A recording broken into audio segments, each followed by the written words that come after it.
Ce matin, nous quittons la région du lac Natron. Mais la radio ne semble pas fonctionner. Pas de fusil, le terrible pour la radio. Il y a encore un peu de route et nous en profitons pour passer à la banque. Équivalent de 500 €. Sandrine est riche. Merci. Même en dehors des parcs, nous croisons des impalas. Tu vois par exemple, là il y a le mâle dominant, mais il y a des jeunes mâles dans les troupeaux femelles. Ça, on les appelle les mâles soumis. Donc ils ont un contrat signé à règle de ne pas toucher aux femelles pendant qu'ils sont là. Comme ça, ils profitent de la sécurité de tous les troupeaux avec les femelles. Dès qu'ils vont casser les contrats et chercher à commencer à toucher aux femelles, ils vont devenir perdants et ils vont avoir célibataires. D'accord, il y a un troupeau de célibataires. Oui. Nous arrivons devant une des entrées du parc national du Serengeti. Proche de chèvres. De chèvres. De girafes, n'importe quoi.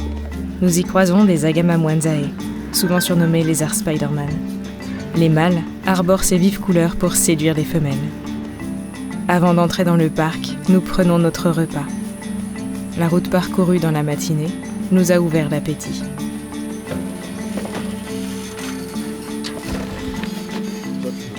Le Serengeti détient le record de la plus grande concentration de grands mammifères terrestres au monde. Il s'étend sur près de 15 000 km². Les paysages y sont très variés. S'y mêlent savanes, collines, forêts et marécages. C'est la première fois que nous voyons des topis, une sous-espèce de damalisque appartenant à la grande famille des antilopes. Comparés aux autres antilopes, leur musculature impressionne. Ce sont des espèces qui cohabitent. Le topi est un animal agile qui est capable de courir à vive allure pour échapper aux prédateurs.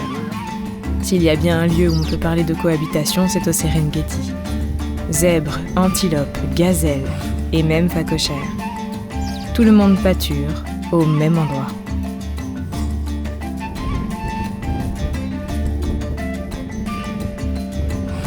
En très peu de temps, nous avons découvert de nombreuses nouvelles espèces. Je sens que la découverte de ce parc va être passionnante.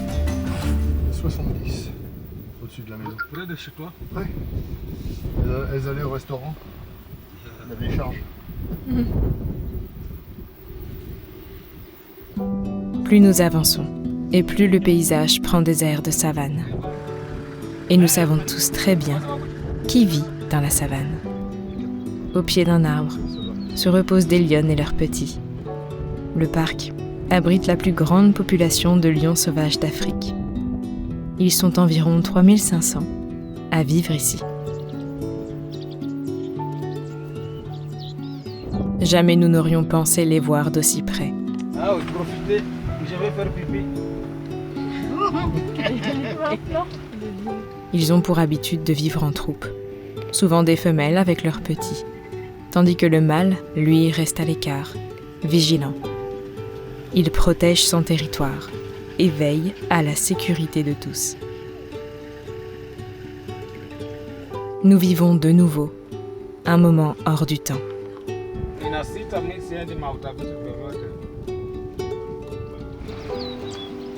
a un qui se lève.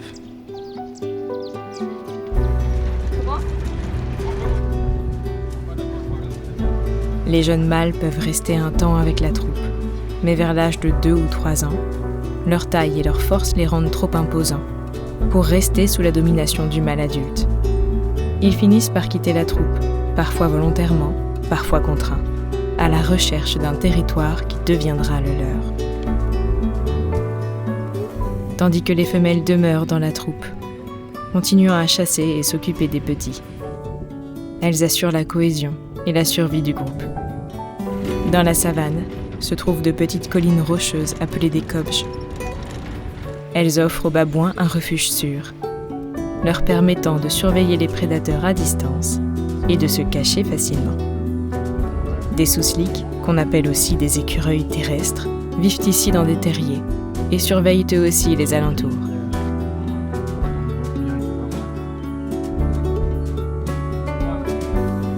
ces roches sont un véritable sanctuaire pour la faune.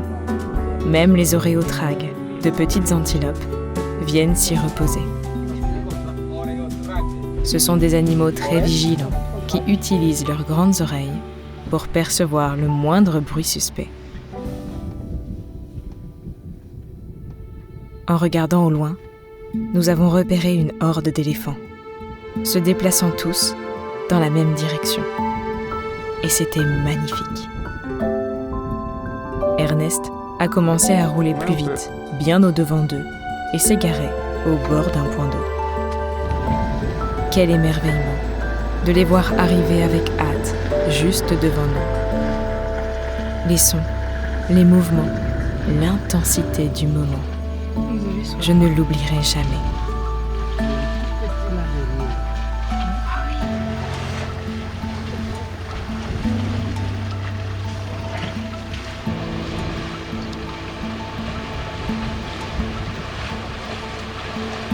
Les hordes d'éléphants sont principalement constituées de femelles et de leurs petits.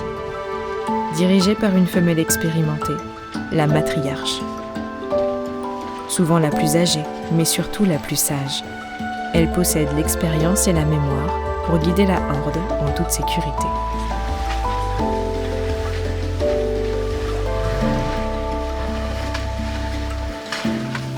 Une fois que tous les éléphants avaient traversé, le dernier, probablement la matriarche, a levé sa trompe vers nous. J'ai eu l'impression qu'elle nous saluait, comme pour nous remercier d'avoir attendu, sans gêner sa précieuse famille. Quelle sensation étrange et fascinante, cette impression de communiquer avec ces géants. Et elle très patiente.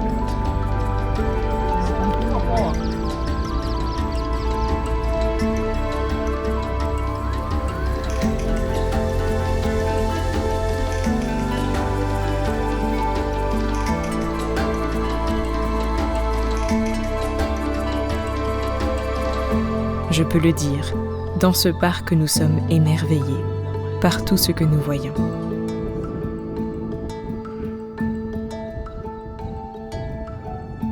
D'un côté les tamalisques, de l'autre les antilopes, et derrière les zèbres. Oui. Ouais.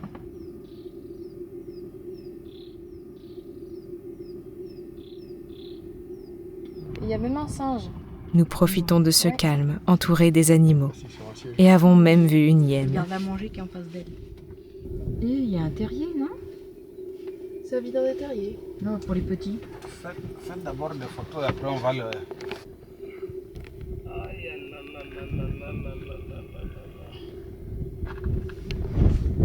Merci, on a vu la hyène. On a tout fait. Ce soir, de retour de notre safari, nous sommes très chaleureusement accueillis au logement le plus exceptionnel de notre séjour, et peut-être même de notre vie. Nous allons passer la nuit dans une tente au cœur de la savane. Et pas n'importe quelle tente.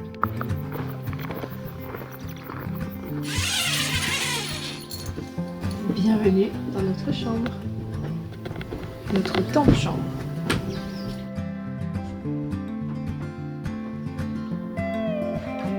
Salle de bain, les toilettes, et derrière, la petite douche.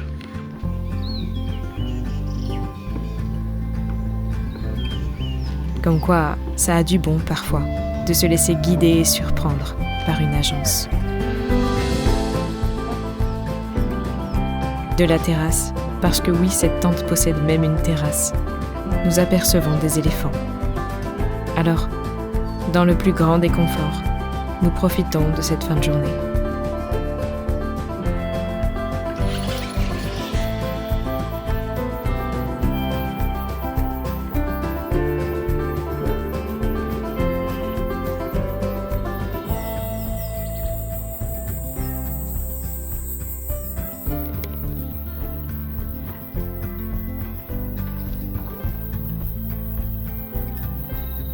Une fois la nuit tombée, nous sommes invités à nous installer autour d'un feu. L'équipe a tout prévu pour que nous passions une soirée mémorable.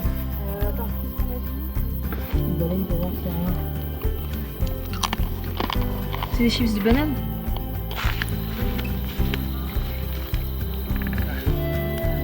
Hakuna Matata. So I think just. Là, il y a une femelle, en chaleur. Dans les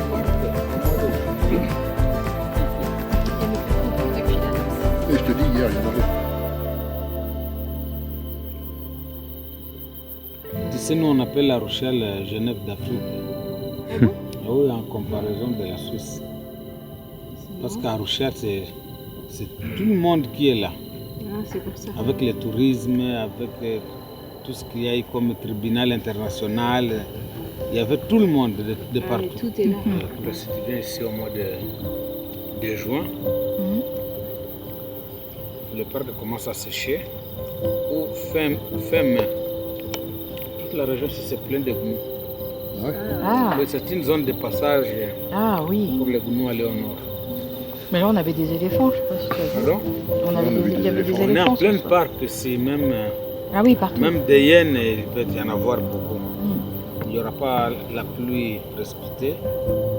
On brûle pour les gazelles et les antilopes qui ne migrent pas, à trouver de l'herbe fraîche qui Ah, parce pousse, que l'herbe qui va pousse, repousser oui, après. repoussée par la rosée Ah, d'accord. quand on a brûlé. Bouche TV. Nous sommes seuls dans le camp. Je me suis mis à côté de Léa. Et cela crée une telle quiétude. C'est devenu rare des moments aussi calmes. Pas de la soupe comme ça. Avec des morceaux. Ok, bon appétit. Chakula chema. Tout est dans la bouche. Parfait. Oh.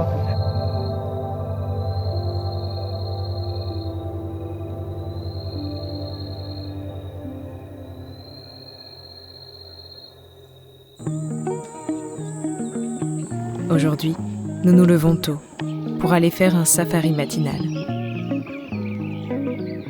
Et c'est parti.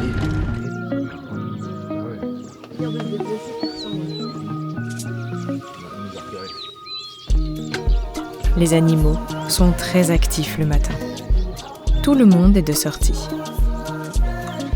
La mer est derrière, hein. Pour les herbivores, c'est le moment idéal pour brouter, car l'herbe est fraîche et encore humidifiée par la rosée. Les zèbres sont très nombreux. Ce sont des animaux qui vivent en harem, avec un mâle pour plusieurs femelles, ainsi que leurs petits. Mais il leur arrive de se regrouper en vastes troupeaux pour plus de sécurité. Et aujourd'hui, j'espère que c'est ce que nous voyons, parce qu'autrement ce pauvre mâle aurait du pain sur la planche.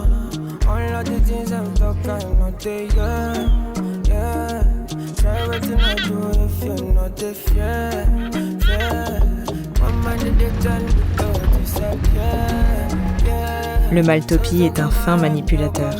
Il est capable de feindre la présence d'un danger pour que la femelle ne s'éloigne pas de son territoire. Tout ça pour la garder rien que pour lui.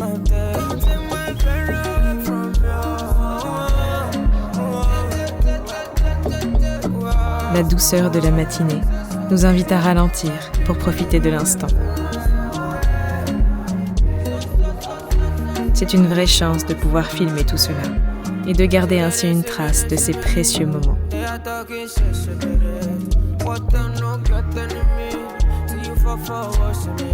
Et nous sommes très contents de les partager avec Ernest.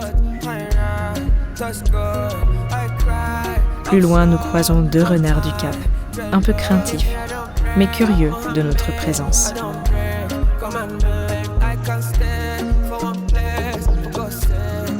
Avec cette lumière, les éléphants paraissent encore plus majestueux. Et nous distinguons même un aigle perché sur une branche.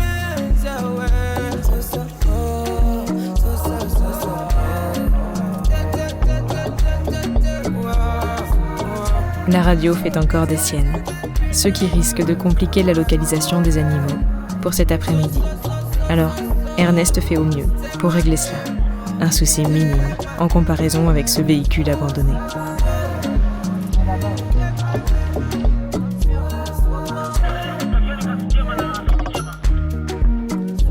Au moment de bifurquer, nous croisons un babouin qui a décidé de déféquer et d'uriner devant nous. Je le soupçonne de vouloir nous faire comprendre qu'ici, c'est lui le patron.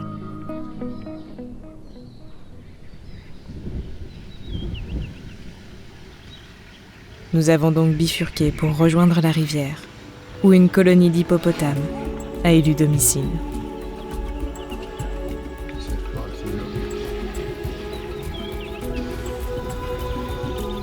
Ils sont connus pour leur force impressionnante et leur agressivité quand ils se sentent menacés.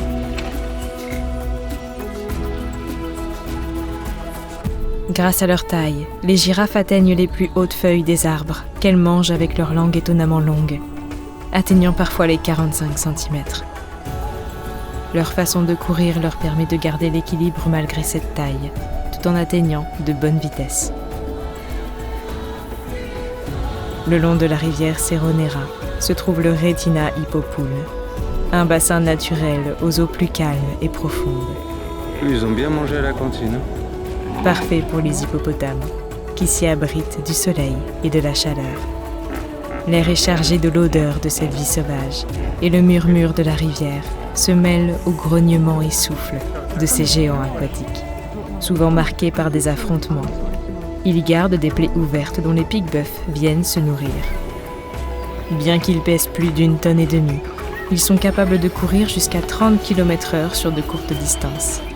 Et leur puissance, combinée à leur territorialité, en fait des animaux particulièrement dangereux pour l'homme.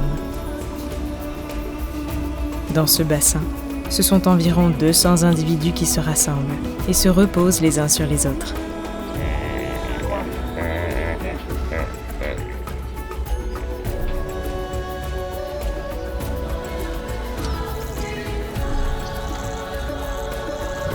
Vraiment, si vous aimez les animaux, venez faire des safaris en Tanzanie.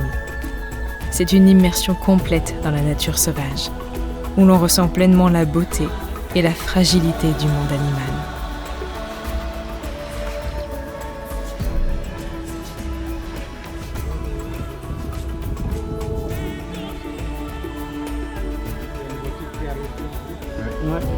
Nous avons soudainement arrêté le 4x4, en voyant arriver à toute allure ces éléphants qui semblent fuir un danger.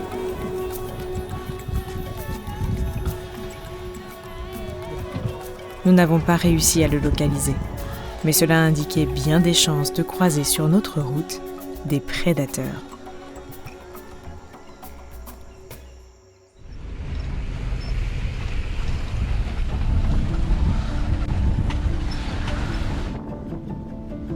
Nous avons donc poursuivi notre exploration du parc, guidés par cet objectif. Et nous sommes rapidement de nouveau tombés sur des lionnes et leurs petits.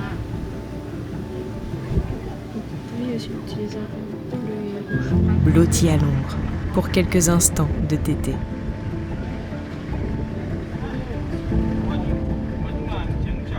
Ce ne fut pas simple de le débusquer, mais le voilà. Le léopard, assoupi sur une branche. Tu vois, c'est une. Je suis bien où je suis. À le voir comme ça, on dirait un gros chat. Mais derrière cette apparente douceur se cache un prédateur redoutable. Ah, il bouge la tête, il bouge la tête. Ah oui, il a bougé. Ah là. Là, on le voit très très bien. Il est si puissant qu'il est capable de hisser sa proie dans les hauteurs d'un arbre, même lorsqu'elle est plus lourde que lui, afin qu'on ne la lui dérobe pas.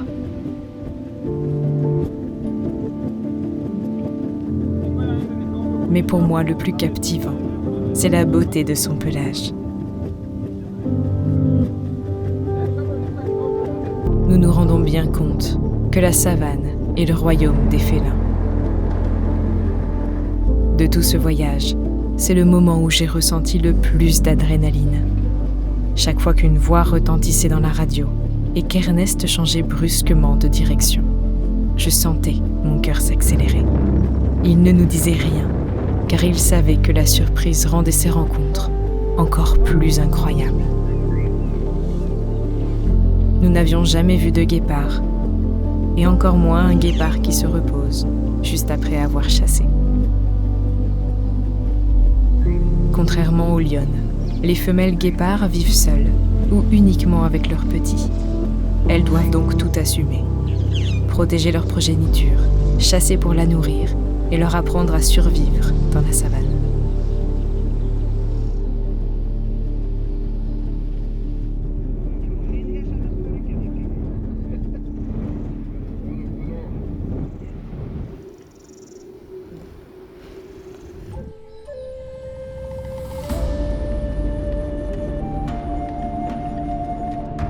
Parmi les nombreux zèbres de ce parc, certains ont survécu à des attaques, portant encore sur leur corps d'impressionnantes cicatrices.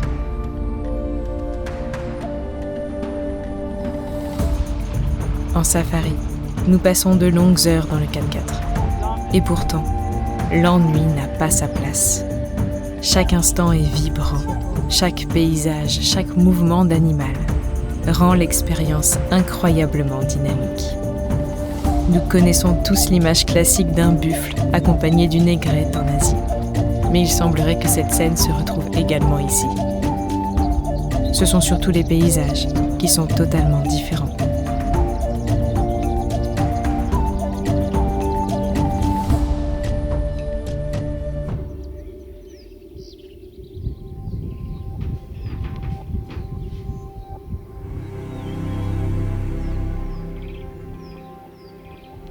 Nos petites chaises sont déjà prêtes pour nous accueillir. Cette fin de journée n'a pas besoin de mots. Elle se suffit à elle-même.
Escorté pour pas se faire manger.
Après c'est parti pour la soirée. Le lendemain, je peux être en forme pour le voyage. Pas une bonne idée.